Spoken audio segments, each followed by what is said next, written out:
महाराष्ट्र राज्यामध्ये आज जाती जातीमध्ये होणारे भांडणं, मॉब लिंचिंग असे हे प्रकार पाहिल्यानंतर निश्चित आपण पाहिलं, नांदेडला घडलं, जामनेरला घडलं, जळगावला, अशा अनेक ठिकाणी काही जे गावगुंड असतात, काही जे चुकीच्या मार्गाने लोक याच्यामध्ये एकमेकाच्या धार्मिक भावना भडकून ज्या पद्धतीने वातावरण खराब करू लागले आणि विशेषतः मायनॉरिटी समाजालाच त्याला टार्गेट केला जातो।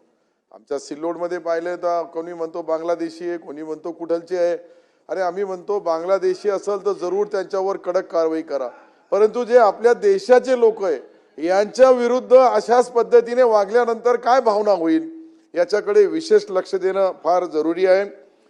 काही लोक आपल्या दबावाखाली काही पक्षाच्या त्या लोकांना प्रत्येक एक समाजाला टार्गेट केला जातो। काही गुन्हे दाखल झालेले ते गुन्हे भी रद्द व्हायला पाहिजे आणि विशेषतः सत्य पाहायला पाहिजे। फक्त एखादा मुसलमान असला म्हणून त्याच्यावर कारवाई करायची ही जी पद्धत आजकाल चालू झाली ही चुकीची आहे। जो गुन्हेगार आहे तो कोणत्याही जातीचा असू शकतो, कोणत्याही धर्माचा असू शकतो। प्रत्येक जातीमध्ये प्रत्येक धर्मामध्ये काही लोक असतात समाजकंटक आणि त्यांच्यामुळे पुरा समाज बदनाम होतो। याच्याकडे ही विशेष लक्ष देणं फार जरुरीचं आहे।